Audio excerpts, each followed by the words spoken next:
काव्या के हाथों में चाय की ट्रे थी जिसमें 3 प्याले सजे हुए थे। चाय की भीनी भीनी खुशबू पूरे घर में महक रही थी।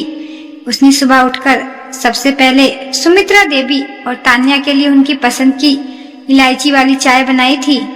काव्या मुस्कुराती हुए बैठक की तरफ बढ़ रही थी, लेकिन जैसे ही उसके कदम दरवाजे के पास पहुंचे, उसके पैर वहीं ठहर गए। अंदर से सुमित्रा देवी और तान्या की फुसफुसाहट हुई आवाज आ रही थी। तान्या की आवाज में एक अजीब सा तीखापन और शिकायत थी।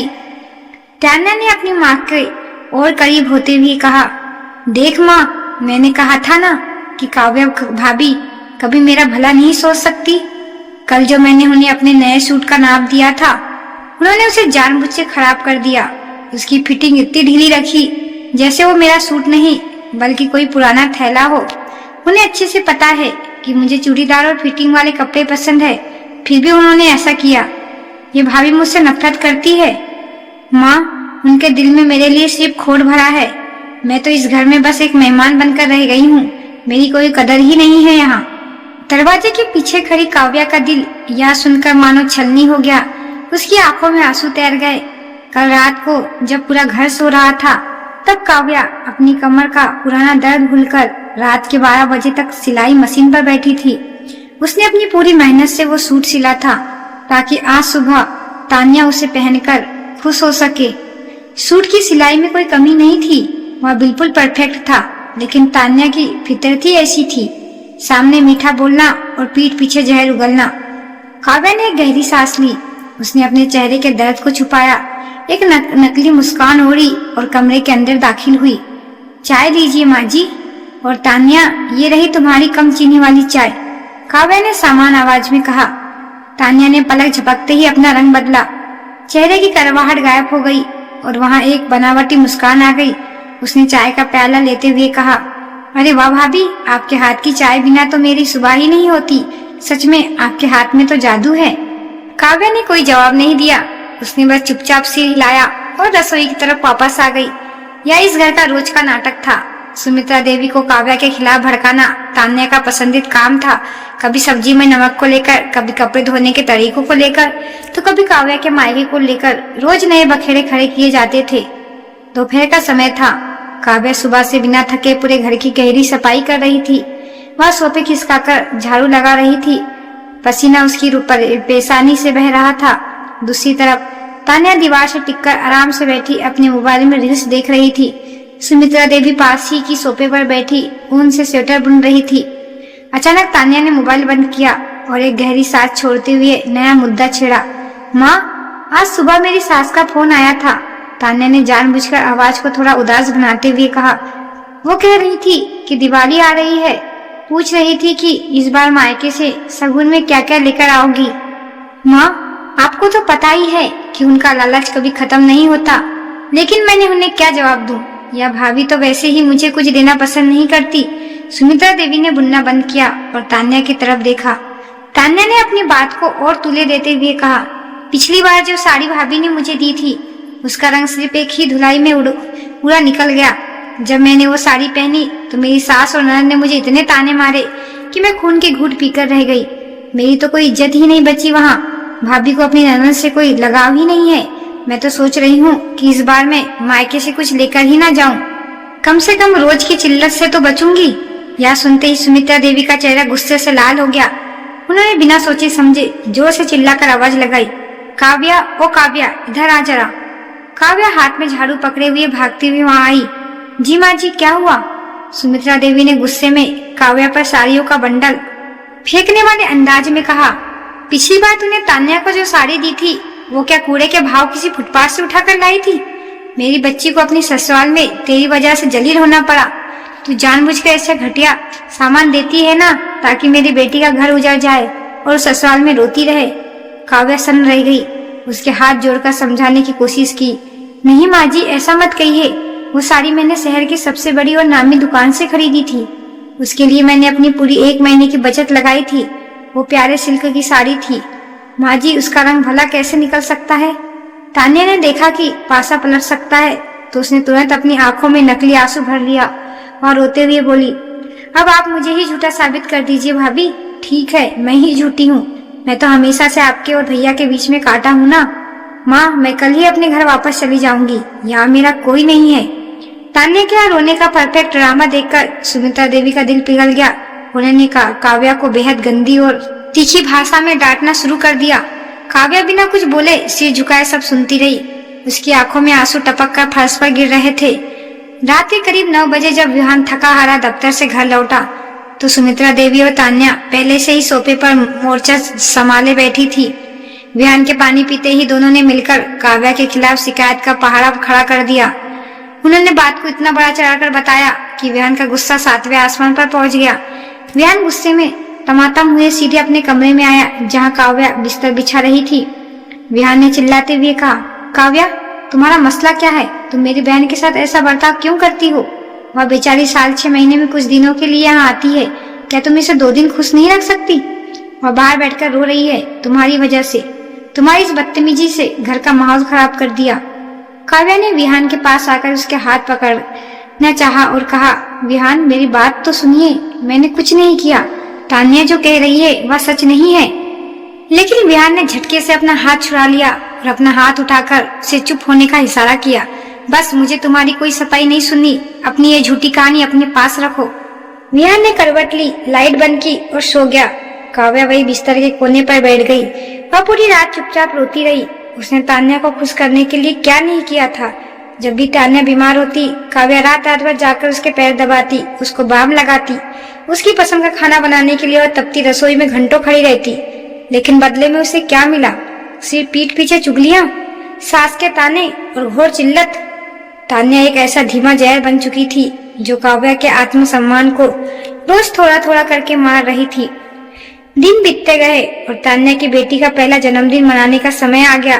सुमित्रा देवी और तान्या ने तय किया था कि इस मौके पर एक बहुत बड़ी दावत रखी जाएगी जिससे दूर दूर के सभी रिश्तेदार और सहेलियां को बुलाया जाएगा। इस पूरे आयोजन का सारा बोझ काव्या के कंधों पर आ गया। उसने इस पार्टी के लिए दिन रात एक कर दिया। वह सुबह 4 बजे उठती, तरह तरह के पकवान बनाती, पूरे घर की सजावट करती और मेहमानों के स्वागत की तैयारी में जुटी रहती। दूसरी तरफ तान्या ने हाथ तक नहीं लाया। वह सुबह से ही पार्लर जाकर तैयार हुई, महंगे कपड़े पहने और अपनी सहेलियों के साथ सोफे पर बैठ के गप्पे मारने में व्यस्त हो गई। शाम को मेहमान का आना शुरू हुआ। घर रिश्तेदार से खचाखच भर गया था। काव्या रसोई से बाहर ही नहीं निकल पा रही थी। वह लगातार पूरियां तलने और प्लेट सजाने में व्यस्त थी। काम करते करते उसका गला सूख गया। वह पानी पीने के लिए रसोई में निकली और जैसे ही बैठक के पास से गुजरी, उसे तान्या की आवाज सुनाई दी। तान्या अपनी जिठानी और समाज की कुछ रईस औरतों के बीच घिरी बैठी थी। उसकी आवाज धीमी थी लेकिन इतनी साफ थी कि काव्या के कानों तक सीधे पहुंच रही थी। तान्या हाथ चमकाते हुए कह रही थी, अरे क्या बताऊं दीदी, मेरी भाभी तो बस नाम की है। घर का सारा काम तो माँ को और मुझे देखना पड़ता है। यह जो अब इतनी सुंदर सजावट लाइटिंग देख रही हो ना, यह सब मैंने खुद खड़े होकर करवाई है।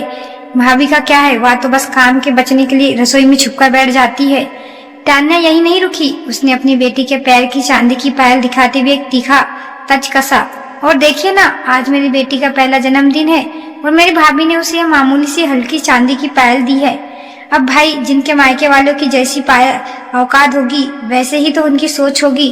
पूरा भिखारी खानदान है उनका। खुद के पास बड़ा दिल हो तब तो कोई कीमती चीज लाएगी ना। मुझे तो कभी कभी अपने भाई की किस्मत पर तरस आता है कि कैसी औरत से पाला पड़ गया। यह सुनकर वह बैठी। अन्य औरत मुंह पर पल्लू रखकर दबी हुई हंसी हंसने लगी। दरवाजे के पीछे खड़ी काव्या के पैरे तले से मानो जमीन खिसक गई। उसका सिर चकराने लगा। जिस चांदी की पायल को तान्या मामूली और घटिया कह रही थी, उसी खरीदने के लिए काव्या ने अपनी माँ की दी हुई सोने की आखिरी पुरानी अंगूठी बेची थी, क्योंकि विहान ने इसे महीने यह कहकर पैसे देने से मना कर दिया था कि बिजनेस में मंदी है, और तान्या ने उसके माता पिता को भिखारी कह दिया। काव्या के पिता एक अत्यंत सम्मानित सरकारी शिक्षक थे जिन्होंने अपनी पूरी जिंदगी ईमानदारी और स्वाभिमान से जी थी। काव्या का पूरा शरीर गुस्से से कांपने लगा। उसकी आंखों में अब आंसू नहीं बल्कि मानो अंगारे बरस रहे थे। 3 साल की घुटन, 3 साल की चुगलियां, झूठे आंसू, पतियों की बेरुखी और रोज रोज से मिलने वाली जिल्लत, सब कुछ मिलकर आज एक खौफनाक सैलाब बन चुका था। उसके सब्र का वो बांध जिसे अब उसने अपने माता पिता के दिए संस्कार और सहनशीलता से बनाया था, आज एक झटके में टूट गया। काव्या ने हाथ में पकड़ा पानी का कांच का गिलास जोर से पास की मेज पर पटका। कड़कड़ाहट गिलास के टूटने की आवाज पूरे हॉल में गूंज गई। मेज पर पानी फैल गया और कांच के टुकड़े बिखर गए। उस तेज आवाज से पूरे हॉल में एक झटके में सन्नाटा छा गया। जो मेहमान हंस रहे थे उनके मुंह खुले के खुले रह गए। सुमित्रा देवी और विहान भी चौंक कर उस तरफ देखने लगे। काव्या भारी और दृढ़ कदमों से चलती हुई सीधे तान्या की तरफ बढ़ी। उसका चेहरा गुस्से से इतना तमतमाया हुआ और भयानक लग रहा था कि तान्या के चेहरे की नकली हंसी वहीं की वहीं जम गई। तान्या ने डरते हुए सोफे से उठने की कोशिश की। भाभी क्या हुआ, आप ऐसे क्यों देख? काव्या तान्या के बिल्कुल सामने जाकर खड़ी हो गई। उसने एक शब्द भी नहीं बोला। उसने अपना दाया हाथ हवा में उठाया, अपने 3 साल के संचित दर्द, अपमान और गुस्से को अपनी मुट्ठी में समेटा और तान्या के गाल पर एक जोरदार गूंजता हुआ थप्पड़ जड़ दिया। चटाक! उस थप्पड़ की आवाज इतनी तेज थी कि मानो पूरे घर की दीवार हिल गई। तान्या का सिर एक तरफ घूम गया। थप्पड़ के प्रभाव से उसके कान का भारी झुमका टूटकर दूर जा गिरा। वह लड़खड़ाती हुई झटके से दीवार से टकराई और फर्श पर नीचे बैठ गई। उसके गोरे गाल पर काव्या की 5 उंगलियां के गहरे लाल निशान उभर आए थे। पूरे घर में ऐसा सन्नाटा छा गया जैसे कोई शमशान हो। किसी भी मेहमान या रिश्तेदार के मुंह से एक शब्द नहीं निकला। सुमित्रा देवी की आंखें फटी की फटी रह गई। उस सेकंड के सदमे के बाद सुमित्रा देवी पागलों की तरह चीखती हुई काव्या की तरफ दौड़ी। तूने मेरी बच्ची पर हाथ उठाया, तेरी इतनी हिम्मत? चुड़ैल नागिन! सुमित्रा देवी ने काव्या को धक्का देने के लिए हाथ बढ़ाया, लेकिन काव्या अपनी जगह पर एक चट्टान की तरह अडिग खड़ी रही। उसने सुमित्रा देवी को ऐसी ठंडी निगाहों से देखा कि सुमित्रा देवी के कदम पीछे हट गए। तभी वाहन दौड़ता बीच में आया। उसका चेहरा गुस्से से तमाचा मार रहा था। यह क्या बदतमीजी है काव्या? तुम्हारा दिमाग खराब हो गया है? तुमने मेरी बहन को इतने सारे मेहमानों के सामने थप्पड़ कैसे मारा?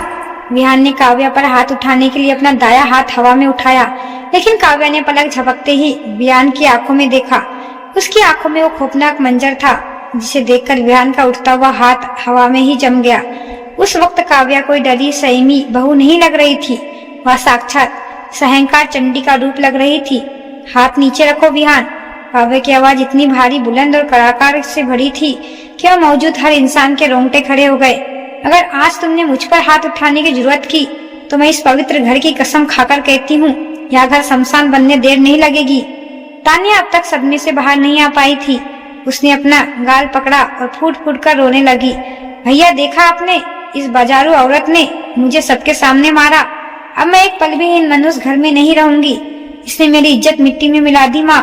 उसने अपनी जेठानी की तरफ देखकर सहानुभूति बटोरने के लिए जोर जोर से रोना शुरू किया। तभी काव्या की दहाड़ती हुई आवाज पूरे हाल में गूंजी, चुप हो जा तान्या, एक शब्द भी और मत बोलना। काव्या फर्श पर बैठी तान्या के बिल्कुल करीब झुकी और उसकी आंखों में आंखें डालकर बोली, ये अपनी नौटंकी के आंसू, ये झूठा रोना अपनी इस अंधी माँ और अपनी इस लापरवाह भाई को दिखा। तू मेरी इज्जत की बात करती है जिसकी खुद की कोई औकात नहीं है। फिर काव्या सीधे खड़ी हुई और सुमित्रा देवी तथा विहान की तरफ मुड़कर गर्जने लगी। 3 साल, पूरे 3 साल मैंने इस घर में एक बिना पगार की नौकरानी बनकर जी रही हूँ। सुबह 5 बजे से लेकर रात के 11 बजे तक इस घर के एक एक कोने के लिए खुद को घिसती हूँ, और तुम्हारी यह लाडली बेटी यह सारा दिन बैठकर सिर्फ मेरे पीठ पीछे छुरा खोपती है, मेरी बुराई करती है। सुमित्रा देवी गुस्से में कुछ कहना चाहा, लेकिन काव्या ने अपना हाथ उठाकर उन्हें बीच में ही टोक दिया। आज कोई बीच में नहीं बोलेगा, आज सिर्फ मैं बोलूंगी और आप सब सुनेंगे। उसकी आवाज के तेज के सामने सुमित्रा देवी का मुंह बंद हो गया। काव्या ने विहान की तरफ उंगली उठाई, जिसकी नजर अब झुकने लगी थी। विहान, तुम जो भी मुझ पर मर्द बनने आए थे, हाथ उठाने आए थे, तुम्हें पता भी है कि तुम्हारी इस लाडली बहन ने अपनी बेटी के पैरों में जो चांदी की पायल पहनी है वो कहाँ से आई? विहान सन्न रह गया। उसने काव्या की तरफ देखा। काव्या की आंखों में आंसू बह निकले, पर आवाज में वही कड़कपन था। तुमने इस महीने कहा था कि तुम्हारे पास पैसे नहीं है इस घर की लाज रखने के लिए, मेहमानों के सामने तुम्हारी बहन का सिर नीचा ना हो, इसलिए मैंने अपनी स्वर्गीय माँ की दी हुई सोने की आखिरी अंगूठी बेच दी। उस पैसे ने मैंने वो पायल खरीदी ताकि इस घर की इज्जत बची रहे, और बदले में यह एहसान फरोमस औरत वहाँ बैठकर मेरी माँ और मेरे सम्मानित शिक्षक पिता को भिखारी खानदान कह रही है। यह सुनते ही विहान के चेहरे का रंग उड़ गया, मानो किसी ने उसके चेहरे पर कालिक पोत दी हो। उसे इस कड़वे सच का अंदाजा तक नहीं था। वह ग्लानि से भर काव्या फिर से तान्या के पास गई, जो अब डर के माथे थर-थर कांप रही थी। काव्या ने ठंडे लेकिन चुपते हुए लहजे में कहा, तू कहती थी ना कि मैं तुझसे प्यार नहीं करती। सुन, प्यार इंसानों से किया जाता है, उन सांपों से नहीं जो हर दिन आस्तीन में रहकर जहर घोलते हो। आज का यह थप्पड़ सिर्फ एक शुरुआत है। यह थप्पड़ मेरे उन 3 साल के आंसुओं का, मेरी रातों के नींद का और मेरे माता पिता के अपमान का पूरा हिसाब है। पूरे ड्राइंग रूम में ऐसी खामोशी छा गई कि केवल तान्या के सिसकने की आवाज आ रही थी। मेहमान भी अब पूरी हकीकत समझ चुके थे। वे तान्या और सुमित्रा देवी को हिकारत की नजर से देख रहे थे। सुमित्रा देवी शर्मा के मारे जमीन पर बैठ गई और रोते हुए विहान से बोली, विहान, इसे इस घर से निकाल बाहर कर और इससे हमारी नाक काट दी। लेकिन विहान चुपचाप खड़ा रहा। उसमें इतनी हिम्मत नहीं थी कि वह काव्या की तरफ आंख उठाकर भी देख सके। काव्या ने स्पष्ट और कड़े शब्दों में अंतिम फैसला सुनाया, मुझे घर से निकालने की औकात इस पूरी दुनिया में किसी की नहीं है। यह घर जितना विहान का है, कानूनी और नैतिक रूप से उतना ही मेरा भी। मैं इसी घर में रहूंगी और पूरे हक के साथ रहूंगी। लेकिन आज के बाद अगर तान्या ने मेरी जिंदगी में दखल देने की कोशिश की या विहान तुमने इसकी झूठी बातों में आकर मुझसे उसी आवाज में बात की, तो याद रखना यह थप्पड़ तो सिर्फ एक ट्रेलर था, पूरी फिल्म अभी बाकी है। इतना कहकर काव्या ने किसी के सामने कोई और सफाई नहीं दी। वह गर्व से अपना सिर ऊंचा किए हुए अपने कमरे की तरफ बढ़ गई। उसके कमरे के दरवाजे के बंद होने की तेज आवाज ने इस घर के सालों पुराने घमंड और पितृसात्मक अहंकार को हमेशा के लिए तोड़ दिया था। अगले ही दिन सुबह तान्या बिना किसी से मिले चुपचाप अपना बोरिया बिस्तर समेटकर अपने ससुराल वापस चली गई। उसके गाल का निशान तो कुछ दिनों में मिट गया, लेकिन उसके अहंकार और जुबान पर हमेशा के लिए ताला लग गया। सुमित्रा देवी और विहान भी अब काव्या के नजर मिलाने से कतराते थे। उन्हें अच्छी तरह समझ आ गया था कि जिसे वे अब तक काव्या की कमजोरी या लाचारी समझ रहे थे, दरअसल वही उसका सब्र और उसकी सबसे बड़ी ताकत थी। इस ऐतिहासिक दिन के बाद काव्या ने इस घर में अपनी इज्जत किसी से भीख नहीं मांगी, बल्कि अपने हक के लिए खुद छीन ली। क्या काव्या ने सही किया? कमेंट बॉक्स में जरूर बताएं। अगर यह कहानी आपको पसंद आई होगी तो चैनल को लाइक, शेयर, सब्सक्राइब जरूर करें। धन्यवाद।